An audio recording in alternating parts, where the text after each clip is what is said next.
Welcome to ஷாலாஸ் recipes. இன்றைக்கி நம்ம என்ன ரெசிபி பார்க்க போகிறோம்னா, வெளியில் கிறிஸ்பியாகவும் உள்ள சாஃப்டாகவும் உள்ள சிக்கன் பக்கோடா தாங்க நம்ம பார்க்க போகிறோம். வாங்க எப்படி செய்யலான்னு பார்க்கலாம். போன்லெஸ் சிக்கன் 300 கிராம் எடுத்துக்கோங்க.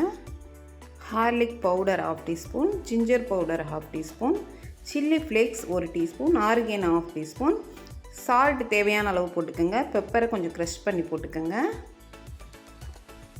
சோயா சாஸ் 1 டீஸ்பூன், ஒரு எக்கு சேர்த்து நல்லா மிக்ஸ் பண்ணிக்கோங்க. உங்களுக்கு ஜிஞ்சர் ஹார்லிக் பவுடர் இல்லைன்னா நீங்கள் பேஸ்ட்டு கூட யூஸ் பண்ணலாம். நல்லா மிக்ஸ் பண்ணிவிட்டு இதை ஒரு பிளாஸ்டிக் ஷீட்டை வச்சு நான் கவர் பண்ணிடுறேன். கவர் பண்ணி ஒரு 15 நிமிஷம் அப்படியே நல்லா ஊறட்டும். இப்போ இந்த பிளாஸ்டிக் ஷீட்டை நம்ம ரிமூவ் பண்ணிடலாம். இதில் 1/4 கப் மைதா, ஒரு பிஞ்ச் பேக்கிங் சோடா, ஏன்னா நமக்கு இந்த சிக்கன் கொஞ்சம் சாஃப்டாக இருக்கிறதுக்காக சேர்த்து நல்லா மிக்ஸ் பண்ணிக்கோங்க. இதில் கொஞ்சமாக மல்லித்தலை சேர்த்துக்கோங்க, இன்னும் நல்லா ஃப்ளேவராக இருக்கும்.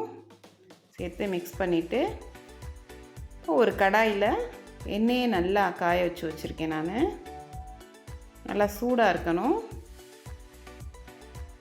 இப்போ இந்த சிக்கன் எடுத்து ஆயிலில் பொரிச்சு எடுத்துடலாம்.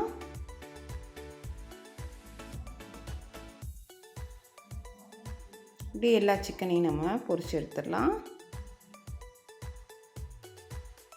நல்லா சூடாக உள்ள எண்ணெயில் பொரிச்சு எடுத்தால் நமக்கு சிக்கன் நல்லா கிறிஸ்பியாக கிடைக்கும்.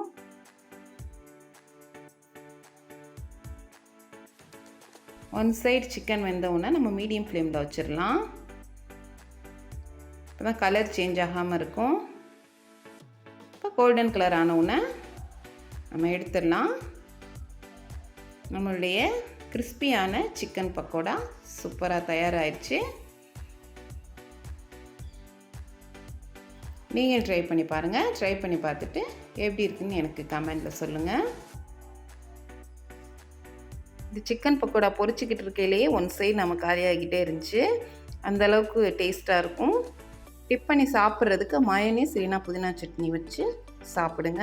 காம்பினேஷன் நல்லாயிருக்கும். இந்த சிக்கன் பக்கோடா எப்படின்னா உள்ளே சாஃப்டாகவும் வெளியில் கிறிஸ்பியாகவும் இருக்கும்.